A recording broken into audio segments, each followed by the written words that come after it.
अवज्ञा आंदोलन।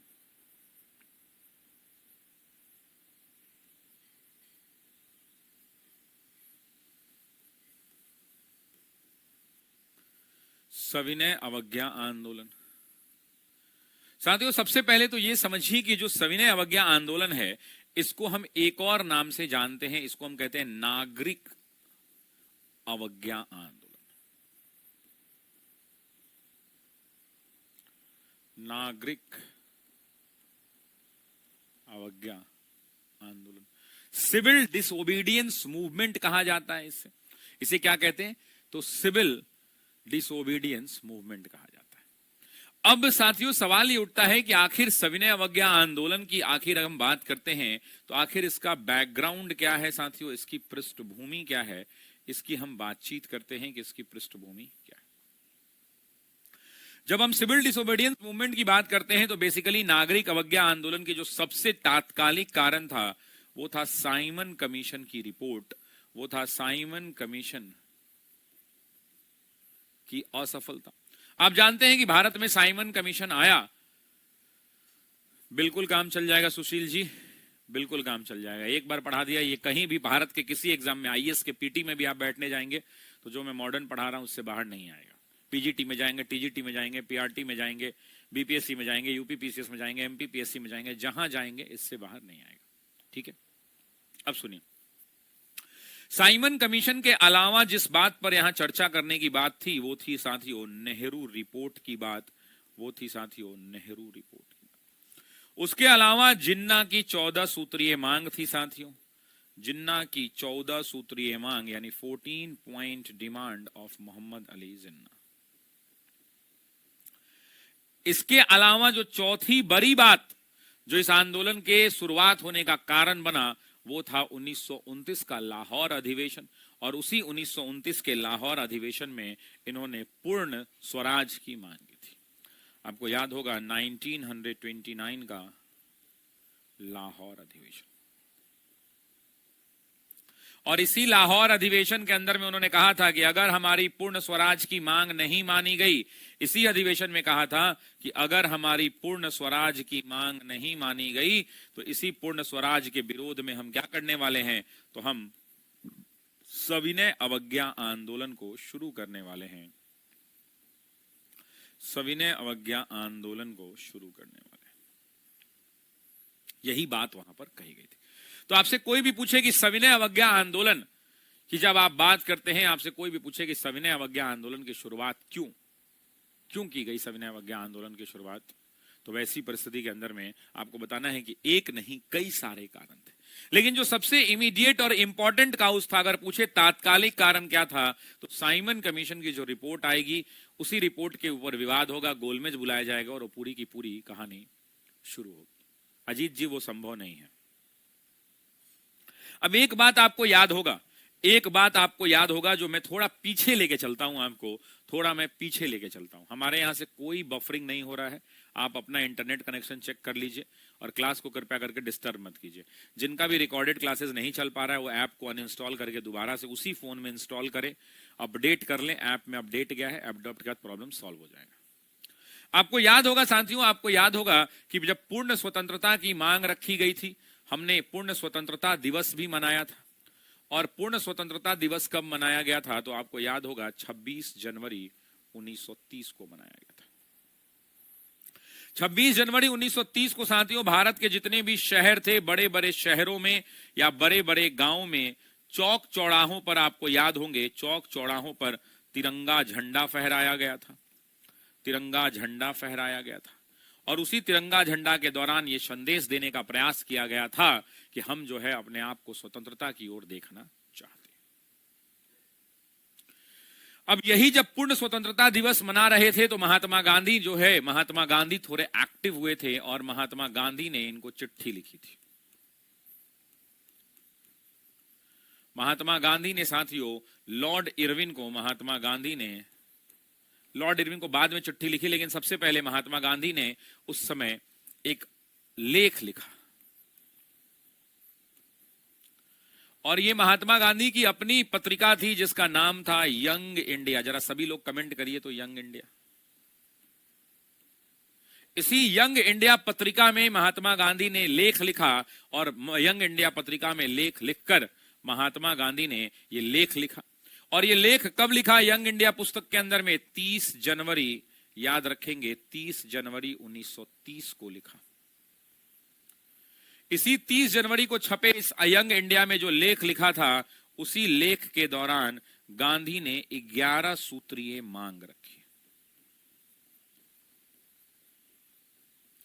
और उन्होंने वॉयसरॉय इरविन को कहा, वॉयसरॉय इरविन को कहा साथियों, क्या कहा वॉयसरॉय इरविन को? तो वॉयसरॉय इरविन को कहा कि मेरी 11 सूत्रीय मांग है, और ये जो मेरी 11 सूत्रीय मांग है, इस मांग में तुम्हारे पास दो विकल्प है कि इस मांग को मान लो तो कोई दिक्कत नहीं है, ओके है। अगर नहीं माना, अगर हमारी मांग को नहीं माना, तो हम क्या करेंगे? तो हम सविनय अवज्ञा आंदोलन शुरू करेंगे। तो हम क्या करेंगे? तो हम सविनय अवज्ञा आंदोलन शुरू करेंगे। सबसे पहले जब पूर्ण स्वतंत्रता दिवस मनाया गया, तो महात्मा गांधी, उस समय वॉयसरॉय कौन थे भारत के? जरा बताना, उस समय भारत के वॉयसरॉय कौन है? तो उस समय भारत के वॉयसरॉय हैं साथियों लॉर्ड इरविन। कौन है? Lord Irwin. Viceroy Lord Irwin है। महात्मा गांधी ने अपने पत्रिका यंग इंडिया में, महात्मा गांधी ने अपनी पत्रिका यंग इंडिया में एक लेख लिखा, और वो लेख का डेट क्या था? तो लेख का डेट था 30 जनवरी 1930, और उस लेख में महात्मा गांधी ने अपनी 11 सूत्रीय मांग को रखा। अब जो 11 सूत्रीय मांग को रखा और कहा कि ये जो हमारी 11 की 11 सूत्रीय मांग है, वो अगर तुमने नहीं मानी तो हम क्या करेंगे? तो हम सविनय अवज्ञा आंदोलन को शुरू करेंगे। एक मेरे भाई कह रहे हैं कि 31 लिखवाया था, तो अगर लिखवाया होगा 30 कर लो, कोई बात नहीं। अब आपके मन में एक सवाल होना चाहिए कि गांधी बहुत चतुर नेता थे, महात्मा गांधी बहुत चतुर नेता थे, बहुत समझदार नेता थे। उन्होंने जानबूझकर 11 मांग रखी। मान लीजिए कि गांधी एक मांग रखते, ठीक है, और एक मांग कर रखते कि हमारी मांग नहीं मानोगे तो हम आंदोलन करेंगे। तो अंग्रेज चालाक थे। अंग्रेज क्या करते कि गांधी आंदोलन के लिए मेहनत करते। गांधी जिस दिन आंदोलन शुरू करने वाले रहते, पूरा लोग सड़क पर उतर जाता, उस दिन अंग्रेज धीरे से घोषणा कर देता कि हमने तुम्हारी मांग को मान लिया, और ये आंदोलन फिर टूट जाता और गांधी की बेइज्जती हो जाती। तो गांधी इस बात को समझते थे कि अगर मैं एक मांग, दो मांग रखूंगा तो अंग्रेज अंतिम मोमेंट पर जाके मांग को स्वीकार कर लेंगे और हमारा इज्जत का बट्टा लग जाएगा। इसीलिए गांधी ने 11 सूत्रीय मांग रखा। यही कारण था। नहीं तो महात्मा गांधी एक बड़ी मांग रखते और वो मांग रहने देते।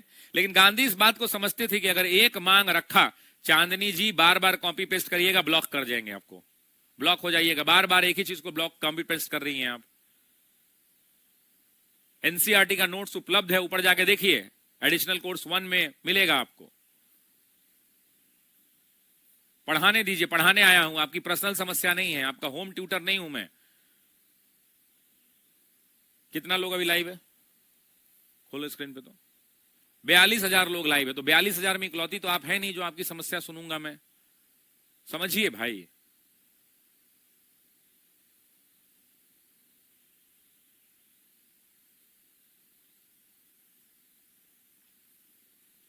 अजब हालत है यार, डिस्टर्ब करने के लिए आ जाते। एक ही चीज को मार कॉपी पेस्ट किए हुए हैं, पढ़ना नहीं है, कॉपी पेस्ट। डिस्ट्रैक्शन होता है कमेंट देखकर। पढ़ाने दो भाई मुझे एक बार। तो आपको ये कॉन्सेप्ट समझना होगा। मैं फिर से समझाता हूं। अगर गांधी एक मांग रखते, ठीक है, और पूरे भारत के लोगों को कहते कि आप आंदोलन में शामिल होइए, तो पूरा भारत क्या होता? पूरे भारत के लोग सड़कों पर उतर जाते। और मान लीजिए कि आज आंदोलन शुरू होने का डेट होता, आंदोलन शुरू होने वाला होता, उससे पहले ही लॉर्ड इरविन कह देता कि आपकी मांग हम मान लिए। तो जितना आदमी घर से बाहर निकला गांधी जी के कहने पर, वो गांधी जी पर खिसियाता कि भाई आपको अंग्रेजों से बात कर लेना चाहिए था, पहले ही हम लोग को सड़क पर उतार दिए। तो वही कारण था कि महात्मा गांधी ने एक मांग को नहीं रखा। महात्मा गांधी ने कितनी मांगे रखी गया? क्या ये बात समझ में आई कि गांधी ने 11 मांग क्यों रखा? क्या ये मांग समझ में आई कि महात्मा गांधी ने 11 मांग क्यों रखा? Is it clear to everyone? Yes और नो? यस। अब चलिए, अब गांधी की जो 11 सूत्रीय मांग है, पहले इस टॉपिक को क्लियर करते हैं। तो हेडिंग हम लगाएंगे गांधी की। जितना पढ़ा रहा हूं ना, आईएएस के सवाल बन जाएंगे। अगर भरोसा नहीं है तो घटना चक्र जाके बना लीजिएगा। 11 सूत्रीय मांग।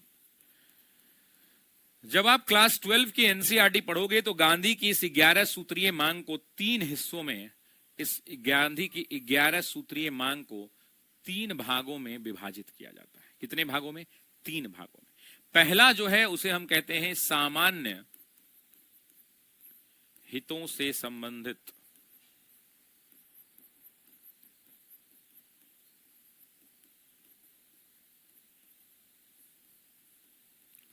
मांगे। मतलब गांधी ने ऐसी कुछ मांगे मानी और टोटल इनकी संख्या कितनी? इनकी टोटल संख्या 6।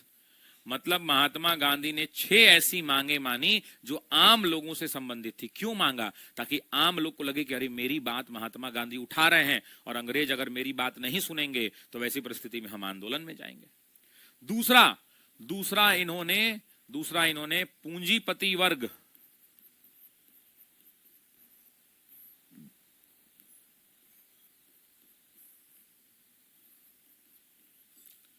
से संबंधित मांगे और इनकी संख्या थी 3। मतलब इन्होंने 3 ऐसी मांगे मानी, अंग्रेजों के सामने रखी उस पत्रिका में, यंग इंडिया में, जो पूंजीपतियों से संबंधित थी। क्यों? क्योंकि ताकि पूंजीपति भी इस आंदोलन में हमारा साथ दे। तीसरा, अब भारत के अंदर में बड़ा वर्ग कृषक वर्ग, तो कृषक वर्ग से संबंधित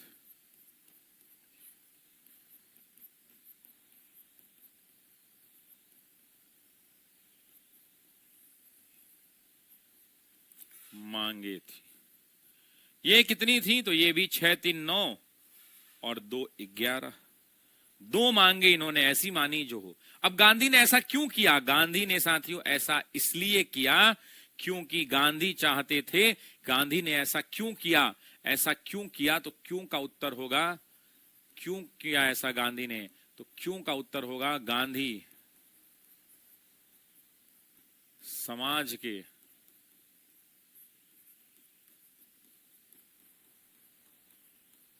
प्रत्येक वर्ग का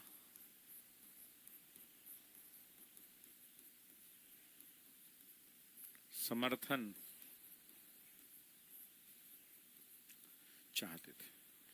गांधी चाहते थे कि समाज का हर वर्ग उन्हें समर्थित करे, क्योंकि वो जानते थे कि किसानों की मांग रखेंगे तो किसान हमारा समर्थन करेंगे, मजदूरों समर्थन करेंगे, पूंजीपति करेंगे तो धन वाले लोग हमारा समर्थन करेंगे, तो आंदोलन चलाने के लिए जब पैसा चाहिए वो मिल पाएगा, और आम लोगों की बातों को उठाएंगे तो आम लोग हमारा समर्थन करेंगे। इसीलिए गांधी ने इस तरह की मांगों को उठाया।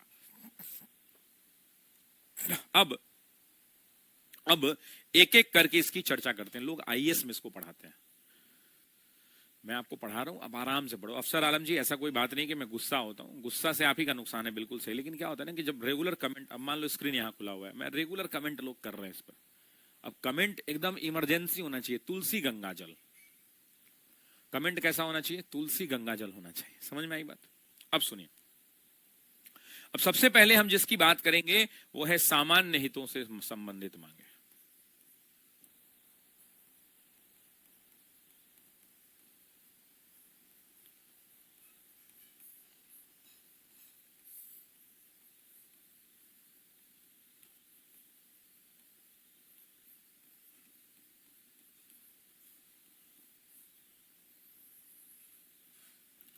अब सामान्य हितों से संबंधित मांगों की अगर हम बात करें, अगर हम सामान्य हितों से संबंधित मांगों की, तो गांधी ने सबसे पहले क्या मांगा कि शस्त्र कानून में परिवर्तन किया जाए और भारत के लोगों को हथियार रखने की अनुमति दी जाए।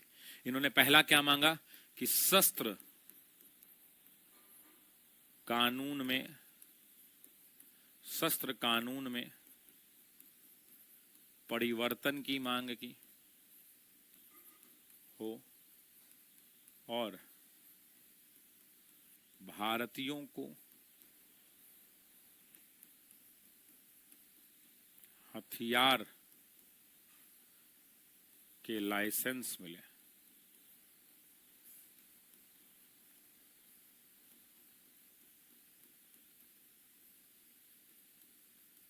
लाइसेंस निर्गत। पहला गांधी जी ने मांग रखा। दूसरा, महात्मा गांधी ने इनके भारत के आम लोगों के लिए कहा कि सेना पर सेना के ऊपर अगर हम बात करें तो महात्मा गांधी ने कहा कि सेना पर व्यय को 50% कम करना चाहिए।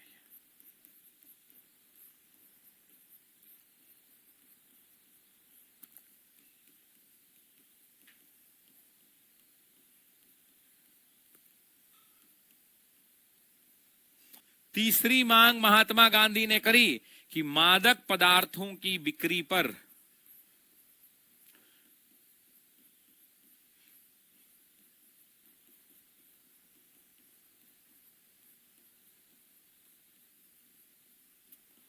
पूर्णतः रोक लगे। चौथा कहा कि डाक आरक्षण बिल लाया जाए।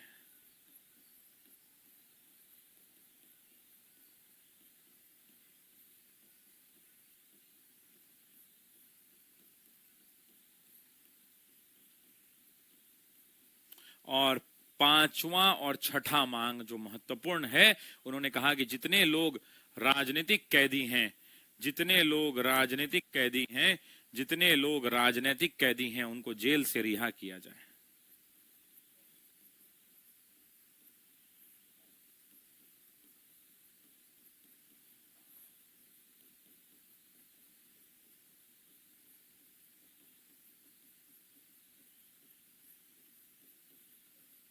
और अंतिम मांग उन्होंने कहा कि भैया जो आपका खुफिया विभाग है, जो गुप्तचर विभाग है, जो खुफिया विभाग है, जो गुप्तचर विभाग है, उस पर जो है सरकारी नियंत्रण अच्छे से हो, यानी सार्वजनिक नियंत्रण हो।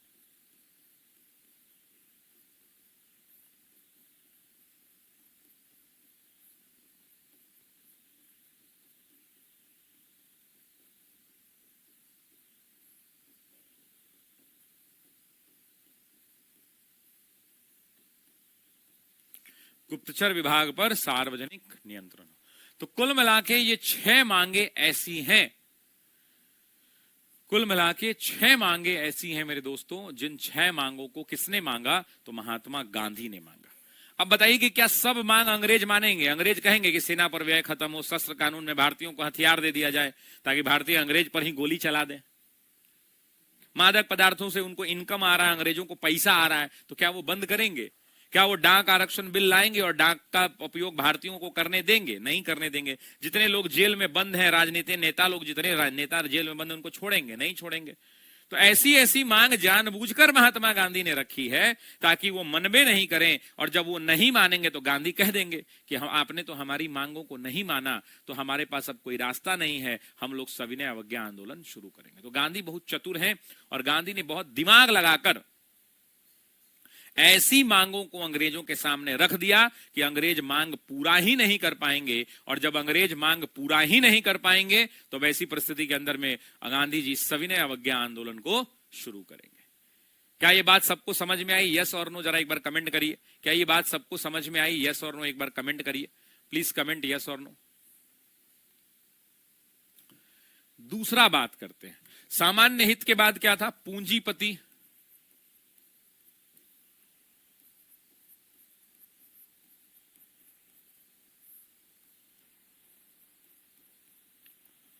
वर्ग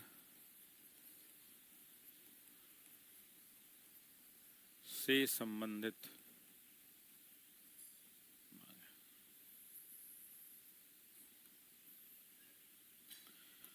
पूंजीपति वर्ग से संबंधित मांगे। अब बताइए कि पूंजीपतियों से संबंधित क्या गांधी मांगेंगे? उनके बिजनेस का फायदा हो। तो गांधी ने सबसे पहले कहा, गांधी ने सबसे पहले क्या कहा कि विदेशी कपड़ों पर आयात शुल्क लगाया जाए।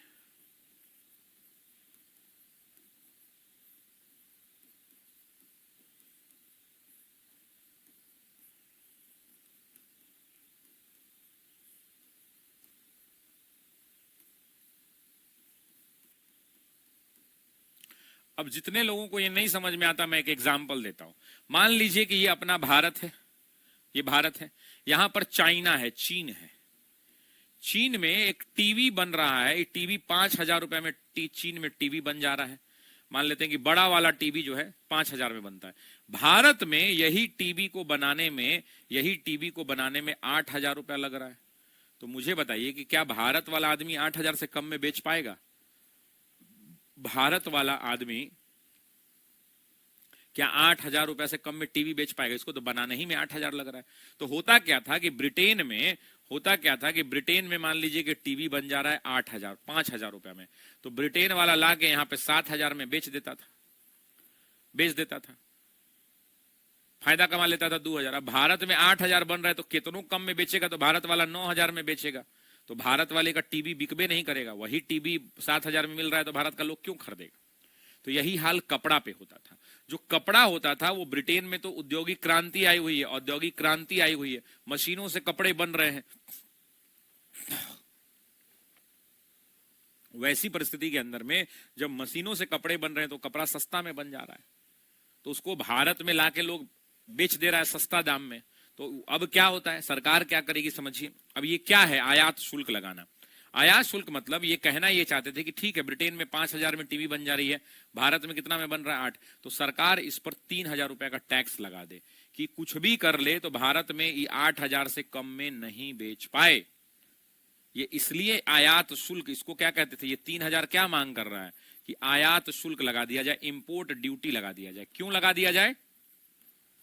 ताकि ये कंपनी वाला सस्ता में भारत में नहीं बेच पाए और भारत का जो बना हुआ सामान है, भारत की जो फैक्ट्रियों का सामान है, जो भारत के पूंजीपति वर्गों द्वारा बनाया जा रहा है फैक्ट्रियों का सामान है, उसको नुकसान नहीं हो और वो भारत की बाजारों में बिक जाए। क्या ये बात समझ में आई?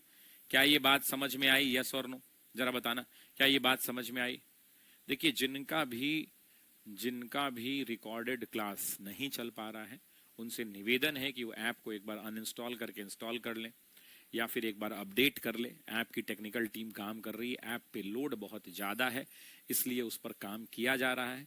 फिलहाल के लिए उस समस्या का समाधान हो गया है। या तो आपका पूरा मोबाइल जो है बहुत पुराना एडिशन का होगा, इस वजह से कुछ समस्या आ रही होगी, फिर भी उसको ठीक करने का प्रयास किया जा रहा है। अगर आपको फिर भी कोई समस्या आ रही है तो आप एक बार ऐप को अपडेट कर लें या फिर अनइंस्टॉल करके एक बार इंस्टॉल कर लें, ठीक है? अब ज़्यादा देर मत बात करें।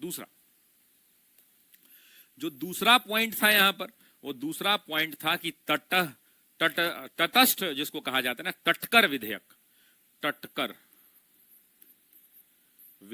पारित हो। अब आपके मन में एक सवाल होगा कि ये तटकर विधेयक क्या है या नहीं? तटकर विधेयक पारित हो, ये तटकर विधेयक क्या है, ये आपके मन में एक सवाल होगा।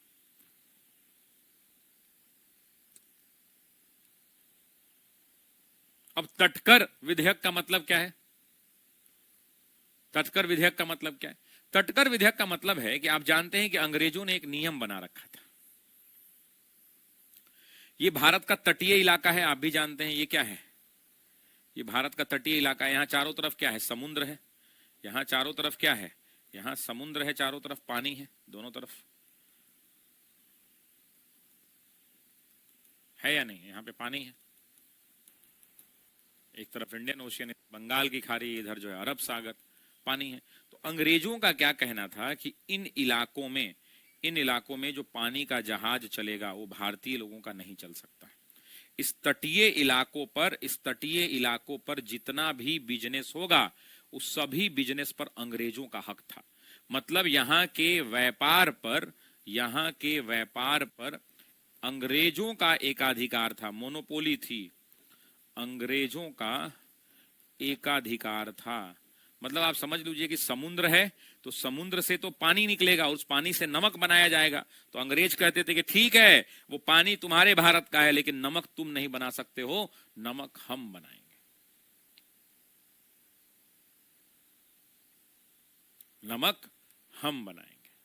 ठीक है?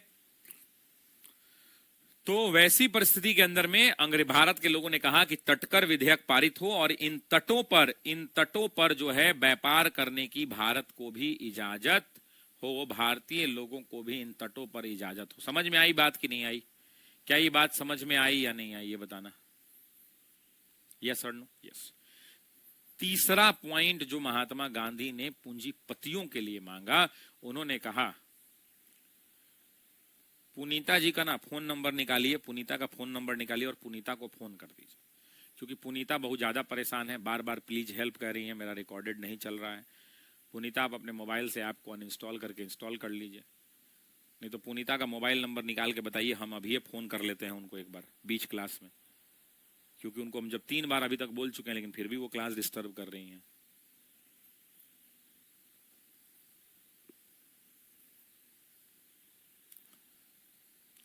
तीसरा जो बात था वो था कि रुपए का विनिमय दर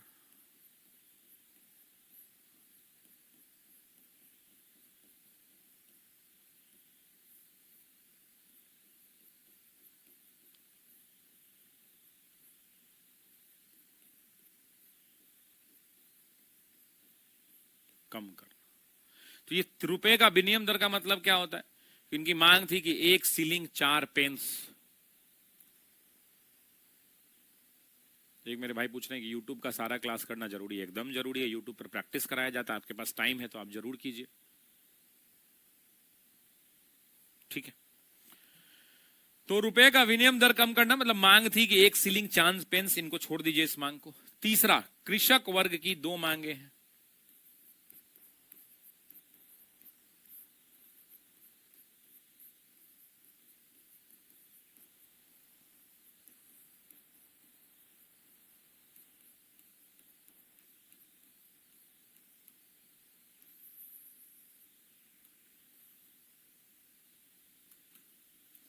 कृषक वर्ग से संबंधित मांगे। अच्छा, किसानों के लिए क्या गांधी मांग सकते हैं? पहला एक ही मांग की जो भू राजस्व, नाजमीन फरहत जी, भू राजस्व को 50% कम कर दिया जाए। जो माल गुजारी मांगी जा रही है उस माल गुजारी को 50% कम कर दिया जाए।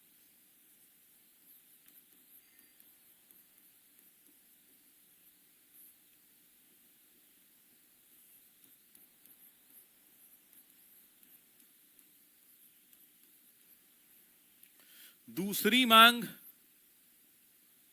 जो बहुत बड़ी मांग थी कि सॉल्ट टैक्स यानी नमक कर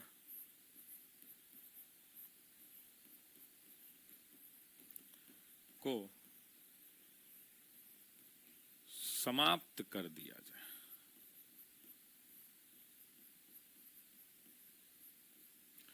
नमक कर को क्या किया जाए? तो समाप्त कर दिया जाए।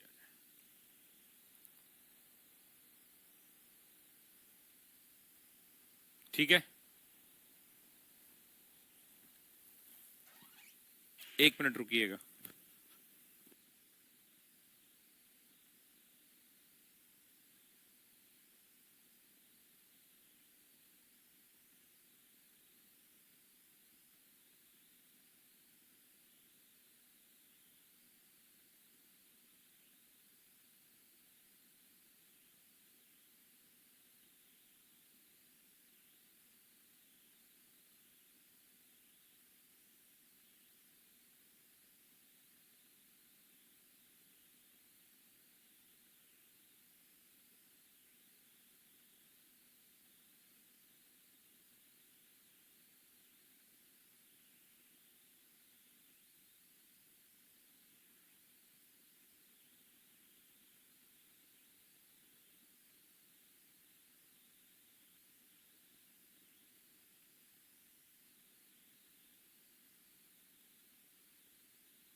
चलिए, तो यहां तक कृषक वर्ग से संबंधित मांगे जो हैं क्लियर हैं सभी लोगों को?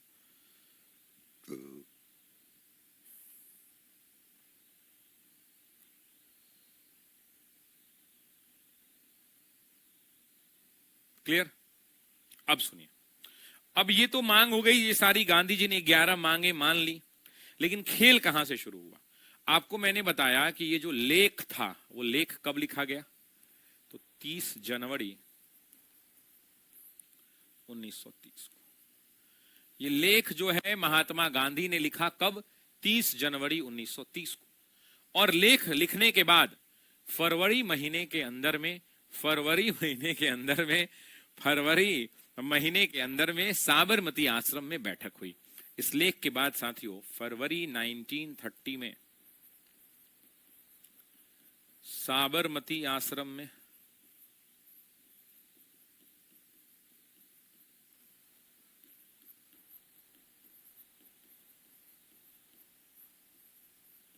बैठक हुई। और जब ये बैठक हुई तो उस बैठक में क्या हुआ?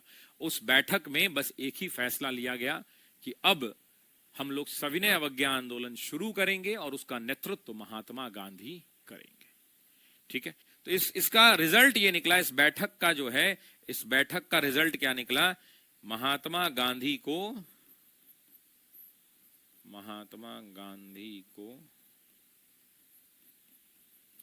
सविनय अवज्ञा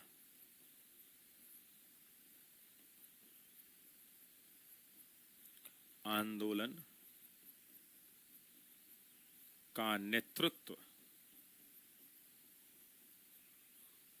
सौंपा गया।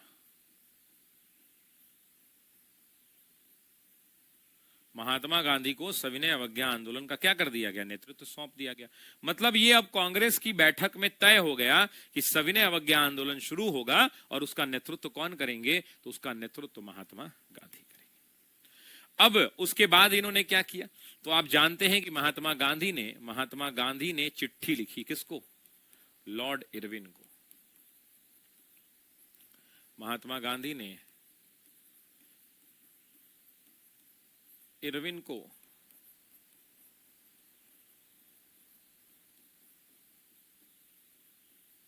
चिट्ठी लिखी। और ये चिट्ठी कब लिखी? तो ये चिट्ठी लिखी मार्च महीने में, 2 मार्च 1930 को। सभी लोग ये डेट याद रखना। और इस चिट्ठी में महात्मा गांधी ने क्या लिखा? महात्मा गांधी ने लिखा कि अगर 11 मार्च तक हमारी 11 की 11 मांगों को नहीं माना गया, अगर 11 मार्च तक हमारी मांगों को नहीं माना गया तो वैसी परिस्थिति में हम सविनय अवज्ञा आंदोलन शुरू करेंगे। इस चिट्ठी में उन्होंने क्या लिखा? तो इस चिट्ठी में लिखा, गांधी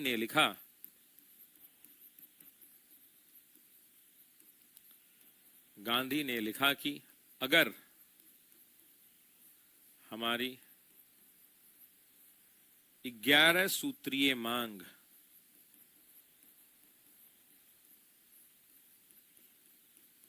अगर हमारी 11 सूत्रीय मांगों को नहीं माना गया तो सविनय अवज्ञा आंदोलन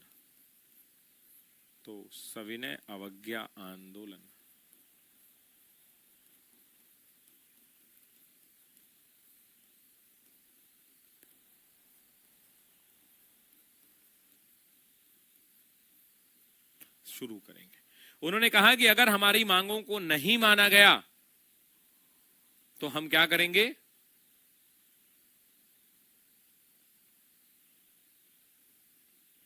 सविनय अवज्ञा आंदोलन को शुरू करेंगे। लेकिन ये चिट्ठी मिलने के बाद लॉर्ड इरविन कान में तेल डाल के सूत गया। महात्मा गांधी इंतजार कर रहे हैं। 4 तारीख हो गया, 5 तारीख हो गया, 6 तारीख हो गया, 7 तारीख हो गया, 8 तारीख हो गया, कोई रिप्लाई नहीं आ रहा इरविन का। जब इरविन का कोई रिप्लाई नहीं आ रहा है तो उसके बाद महात्मा गांधी लॉर्ड इरविन से मिलने गए।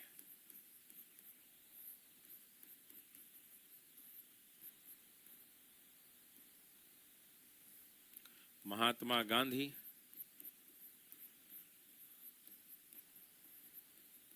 लॉर्ड इरविन से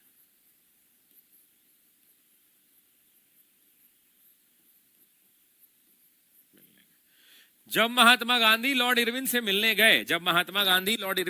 गए तो लॉर्ड इरविन ने इनसे मिलने से मना कर दिया।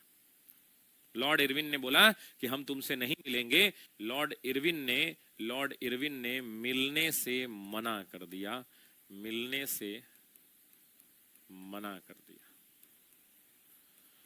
और वो छोड़ो साहब, मिलने से मना कर दिया वो अलग बात है। दूसरी तरफ उसने क्या किया कि अपने सेना को पुलिस को दमनात्मक कार्यवाही, मतलब इनको मारो पीटो, अब शुरू करो इनका दमनात्मक कार्यवाही शुरू करने का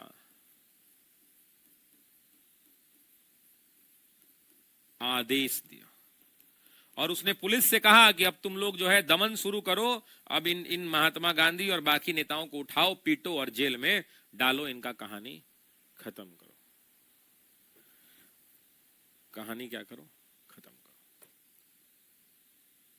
ठीक है, तो यहां से जो है शुरुआत होती है सविनय अवज्ञा आंदोलन की। अब यहां कुछ नहीं होगा, जब महात्मा गांधी को दिखेगा कि अब ये दमन करेंगे तो यहां से क्या शुरू होगा, तो सविनय अवज्ञा आंदोलन शुरू होगा।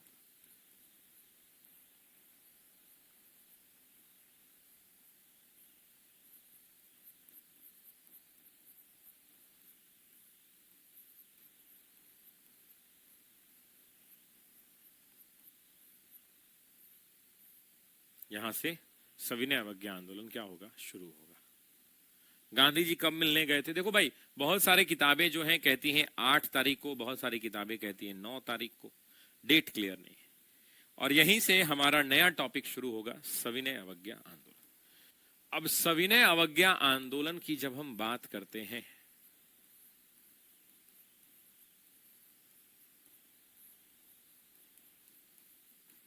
तो सबसे पहले तो ये समझना होगा कि ये टर्म सविनय अवज्ञा का मतलब क्या होता है। सविनय का मतलब होता है विनम्रता पूर्वक। सविनय का मतलब क्या होता है, विनम्रता पूर्वक। भाई देखिए, जिनका रिकॉर्डेड वीडियो अभी भी नहीं चल पा रहा है वो थोड़ा इंतजार कीजिए, 24 घंटा इंतजार कर लीजिए हनी कुमारी जी। 24 घंटे के बाद वो सही हो जाएगा, नहीं होगा तो फिर हम लोग प्रयास कर रहे हैं, लगे हुए हैं। आज तक तो ये समस्या नहीं आई, पहली बार आई है, हम लोग भी ढूंढ रहे हैं और इसको जल्द से जल्द सॉल्व करने का प्रयास कर रहे हैं। ठीक है, अब सविनय अवज्ञा, सविनय का मतलब क्या होता है साथियों? तो सविनय का मतलब होता है विनम्रता पूर्वक।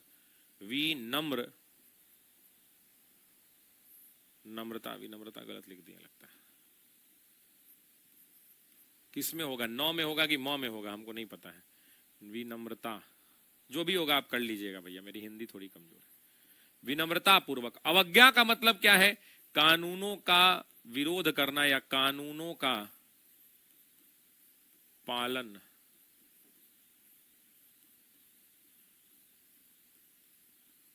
नहीं करना, या यूं कहें कि अंग्रेजों के द्वारा बनाए गए सभी कानूनों का अवहेलना करना, नियमों का पालन नहीं करना, यही होगा।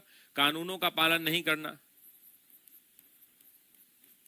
अंग्रेजों के द्वारा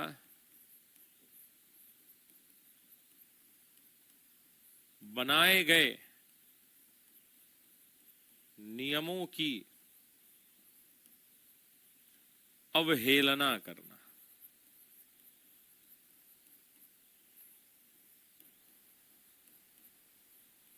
अवहेलना करना। तो सविनय अवज्ञा आंदोलन की जब हम बात करते हैं, जब हम सविनय अवज्ञा आंदोलन की बात करते हैं तो सविनय अवज्ञा आंदोलन का मतलब होता है कि विनम्रता पूर्वक हाथ जोड़कर हम आपके कानूनों को नहीं मानेंगे। जैसे बिहार की पटना पुलिस ने कहा हेलमेट पहनो, तो हम हेलमेट नहीं पहनेंगे। क्यों भाई? तो हम सविनय अवज्ञा कर रहे हैं, आपके द्वारा बनाए गए कानूनों का हम विरोध कर रहे हैं। गाड़ी चला रहे हैं तो सीट बेल्ट पहनो। सर जब से ऐप अपडेट किया है बहुत अच्छा चल रहा है, थैंक यू सो मच अरमान भाई। अरमान के कमेंट को पिन कर दिया जाए ताकि बाकी लोगों को भी ये कमेंट दिख सके। ठीक है, अब सुनिए, विनम्रता पूर्वक सरकार, बिहार सरकार कहती है कि आप जो है सीट बेल्ट पहन के 4 व्हीलर चलाओ, हम नहीं चलाएंगे, हम सविनय अवज्ञा कर रहे हैं, हम विनम्रता पूर्वक हाथ जोड़कर आपके द्वारा बनाए गए कानूनों का अवहेलना कर रहे हैं। समझ में आई बात? यस और नो? यस। अब सुनिए मामला क्या था। ये पहला बड़ा आंदोलन था जिसे आप कह सकते हैं कि राष्ट्रीय स्तर का आंदोलन था। ये किस तरह का आंदोलन है? तो राष्ट्रीय आंदोलन है। राष्ट्रीय आंदोलन में क्यों कह रहा हूं? राष्ट्रीय आंदोलन इसलिए कह रहा हूं क्योंकि ये पूरे राष्ट्र में इसको ले जाने की तैयारी है। अब जब इस आंदोलन की तैयारी हो रही थी तो आंदोलन की तैयारी की शुरुआत में ही विरोध होने लगा। विरोध 2 लोगों में हुआ। पहले थे सरदार पटेल और दूसरे थे महात्मा गांधी।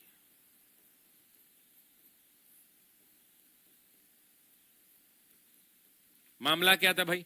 विरोध होने का मामला था कि पटेल कह रहे थे कि हम लोग भाई अगर हम भारत में जा रहे हैं तो कोई ना कोई मुद्दा लेके जाएंगे ना। कोई ना कोई मुद्दा लेके जाएंगे। तो इन्होंने कहा, सरदार वल्लभ भाई पटेल ने कहा कि हमें भू राजस्व का मुद्दा लेकर के, भू राजस्व का मुद्दा पे पूरे भारत को, क्योंकि आंदोलन जब राष्ट्रीय स्तर का आंदोलन होगा, इसका मतलब क्या कि संपूर्ण भारत में इसको ले जाना है। इच्छा क्या है कि संपूर्ण भारत का समर्थन चाहिए। महात्मा गांधी की इच्छा क्या है कि संपूर्ण भारत का इनको क्या चाहिए, समर्थन चाहिए। तो वैसी परिस्थिति में मुद्दा होगा कि बीपीएससी में नौकरी नहीं मिल रही है, तो भाई बीपीएससी में नौकरी नहीं मिल रही तो बिहार के छात्र समझे, यूपीएससी वाले, यूपीपीसीएस वाले, तमिलनाडु वाले, चेन्नई वाले, मद्रास वाले क्यों आएंगे यहां पर, क्योंकि मामला ही वैसा नहीं है, मामला ही वैसा नहीं है। अब मुझे यह कहना है कि संपूर्ण भारत का समर्थन चाहिए, तो पटेल ने कहा कि ऐसा मुद्दा उठाओ, ऐसा मुद्दा उठाओ जो संपूर्ण भारत में चलता हो। तो वैसी परिस्थिति के अंदर में पटेल ने कहा कि हम भू राजस्व किसान हो जाएंगे। और आप जानते हैं कि भारत की कुल आबादी का, उस टाइम पीरियड में भारत की कुल आबादी का 95% लोग क्या है, परोक्ष या अपरोक्ष रूप से किसान ही तो है, डायरेक्ट या इनडायरेक्ट रूप से क्या है, वो किसान है। तो वैसी परिस्थिति के अंदर में ये बात निकल के आई। तो महात्मा गांधी ने कहा नहीं नहीं, हम किसी ये नहीं उठाएंगे, और महात्मा गांधी ने कहा कि हम नमक कर का मुद्दा उठाएंगे, नमक कर का। अब गांधी का अपना तर्क था, गांधी ने कहा कि हम नमक कर का विरोध करेंगे। हम क्या करेंगे, तो हम नमक कर का विरोध करेंगे। अब ऐसा क्यों भाई, महात्मा गांधी का अपना तर्क था। अब समझिए गांधी का तर्क। गांधी ने कहा कि नमक कर क्यों, नमक कर का विरोध करेंगे। सबसे पहला इन्होंने बात कहा कि ये भारत का ये तटीय इलाका है, इस तट पे रहने वाले लोगों का रोजगार अंग्रेजों ने छीन लिया है। जो तटीय लोग हैं, इन तटीय लोगों का रोजगार क्या है, रोजगार छीन लिया है, रोजगार अंग्रेजों ने क्या कर लिया, छीन लिया है। नंबर 1 बात। दूसरा, नमक पर एकाधिकार हो गया है, नमक पर अंग्रेजों का एकाधिकार है, मतलब अंग्रेज के अलावा कोई और नमक पानी, समुद्र के पानी को निकाल के नमक नहीं बना सकता है। नमक पर अंग्रेजों का एकाधिकार है, एकाधिकार है। तीसरी बात महात्मा गांधी ने कही, दूसरी बात महात्मा गांधी ने ही कही कि अंग्रेजों के कुल राजस्व का या इनकम का, ये बहुत बड़ी पॉइंट है, अंग्रेजों के कुल राजस्व का, इनकम का 8.5%, कितना प्रतिशत, सभी लोग कमेंट करो, 8.5% सिर्फ नमक कर से आता है, बहुत बड़ा हिस्सा। मतलब अंग्रेजों ने सॉल्ट पर इतना टैक्स लगा रखा है कि उनकी कुल इनकम का 8.5% तो खाली नमक कर से आ रहा है। अब आप सुनिए टैक्स कितना था। मान लीजिए 40 केजी नमक का मतलब होता है 1 मन। 1 मन नमक का जो है, 1 मन नमक का कीमत होता था 25 पैसा, 25 पैसा। उस पर अंग्रेजों ने टैक्स लाद दिया था ₹1.25, और भारत में वो नमक मिलता था ₹1.5 में। बताइए कि जो नमक 25 पैसा का मिलना चाहिए था, जो नमक 25 पैसा का मिलना चाहिए था, वो नमक कितने में, 5 गुना महंगा मिल रहा है, 6 गुना महंगा। उस पर 5 गुना तो टैक्स लाद दिया। मतलब जो नमक 25,000 रुपए का होना चाहिए था, उस पर 25,000 का नमक है, ऐसे समझिए, आपको ज्यादा समझ में आएगा। और उस पर टैक्स लाद दिया है 1,25,000 रुपया, और टोटल 25,000 वाला नमक को खरीदना पड़ रहा है 1.5 लाख रुपया में। अब बताइए कि जो नमक 25,000 में आपको मिल सकता था, उस नमक को आप 1.5 लाख में खरीद रहे हो, कितना महंगा हो गया। तो वहीं पर हमने आपको कहा कि 1 मन नमन जो है 0.25 का है, टैक्स लाद दिया ₹1.25, 1.5 रुपया का नमक मिल रहा था। सोचिए कि कितना टैक्स लादा हुआ था। तो इसीलिए गांधी ने कहा कि हम इसका विरोध करेंगे। अच्छा, सॉल्ट टैक्स कब आया था, नमक कर कब आया था? तो नमक कर आया भारत के अंदर में 1882 में, और भी पुराना है लेकिन 1882 आप मान के चलिए। तीसरी बड़ी बात, थर्ड बड़ी बात क्या है भाई? थर्ड बड़ी बात है कि नमक जो है, नमक एक ऐसा आर्टिकल है जो हिंदू भी उससे परेशान है। हिंदू के भी थाली में है नमक, मुस्लिम की भी थाली में है, सिख की भी थाली में है, ईसाई की भी थाली में है। समझ रहे हैं मेरी बात को, मैं क्या कहना चाहता हूं? उसके अलावा नमक की बात करें तो अमीरों की थाली में भी है, नमक जो है गरीब भी उससे परेशान है। तो नमक एक ऐसा चीज है जो सबके थाली में है। तो वैसी परिस्थिति के अंदर में अगर नमक पर टैक्स बढ़ाया जाएगा तो बताइए कि सब लोग परेशान होगा कि नहीं होगा? होगा कि नहीं होगा जी? सब लोग परेशान। तो सब लोग जब परेशान होगा तो महात्मा गांधी ने कहा कि इसीलिए नमक कर का हम विरोध कर रहे हैं कि इसलिए हम भू राजस्व को नहीं अपनाएंगे। हम किसको अपनाएंगे? हम नमक कर को अपनाएंगे। और यही कारण है कि पटेल की इस बात को रिजेक्ट कर दिया गया और महात्मा गांधी ने यह तय कर लिया कि हम नमक कर का विरोध करेंगे। क्लियर है यहां तक? यस नो बताइए जरा। क्लियर है सभी लोगों को यहां तक? अब बात कर लेते हैं सविनय अवज्ञा आंदोलन के कार्यक्रमों की कि क्या क्या होगा सविनय अवज्ञा में।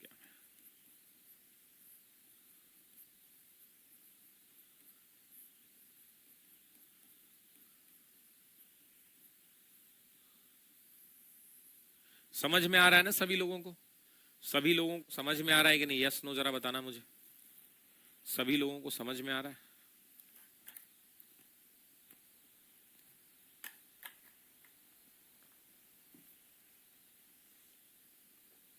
यस और नो? यस है?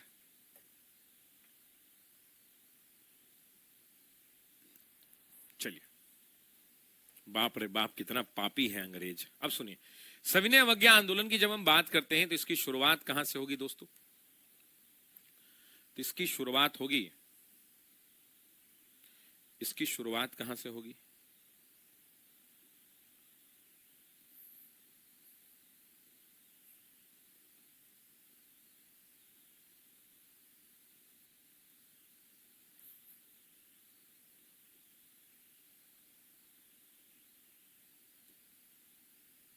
छोड़िए, हटाइए, उतना दिमाग नहीं लगाएंगे।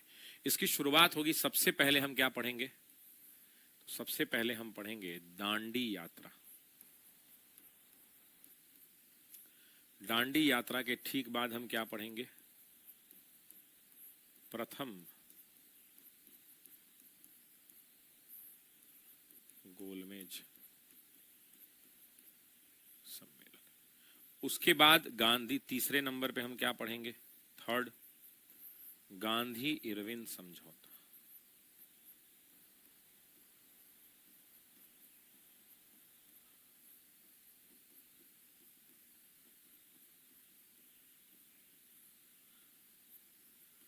चौथे नंबर पे क्या पढ़ेंगे?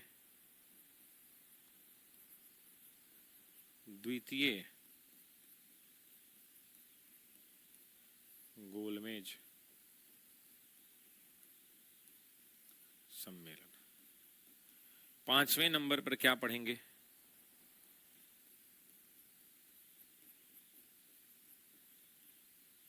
सांप्रदायिक पंचाट। छठे नंबर पर क्या पढ़ेंगे? पूना समझौता। सातवें नंबर पर क्या पढ़ेंगे?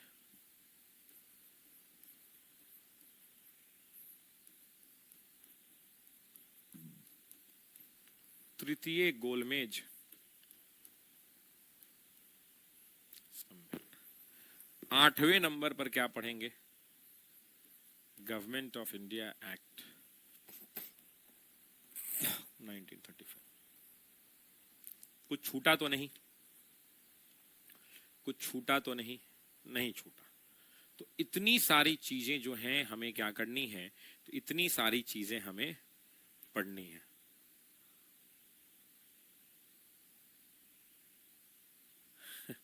एक ममता कुमारी है, वो कह रही है कि सर आप पढ़ें और कोई भूल के दिखाए, मतलब आप पढ़ाएं और कोई भूल के दिखाए, ये संभव नहीं है।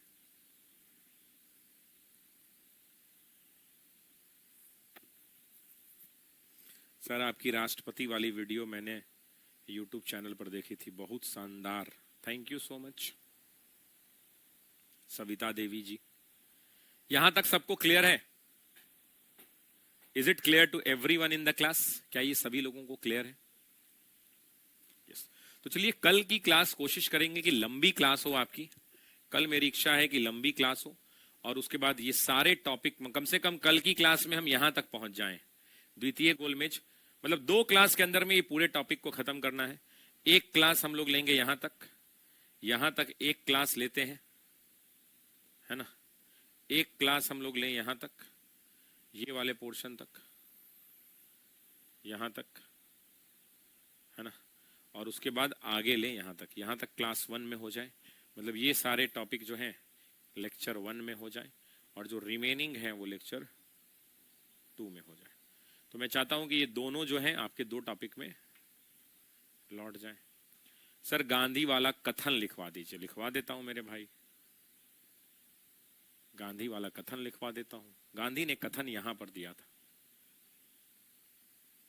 यहां पर जब इन्होंने दमनात्मक कार्यवाही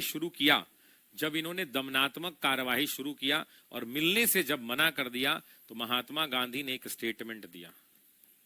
और महात्मा गांधी ने क्या कहा? महात्मा गांधी ने कहा कि मैंने रोटी मांगी थी, बदले में मुझे पत्थर मिला। महात्मा गांधी ने कहा कि मैंने रोटी मांगी थी, बदले में मुझे पत्थर मिला। ये स्टेटमेंट किसका है? एग्जाम में पूछता है तो ध्यान रखिएगा, ये स्टेटमेंट किसका है? तो ये स्टेटमेंट महात्मा गांधी का है। वेरी गुड, ठीक है।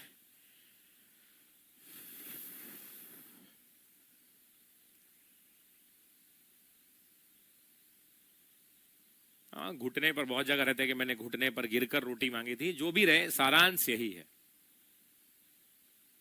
ये वो भाई कह रहे हैं टारगेट मत लीजिए, नजर लग जाता है। नजर का अब नजर उतार दिया जाएगा, आप चिंता मत करिए, ठीक है। चलिए अगली क्लास में मुलाकात करेंगे। इस क्लास में जुड़ने के लिए आप तमाम लोगों का बहुत बहुत शुक्रिया, बहुत बहुत धन्यवाद। नमस्कार, जय हिंद।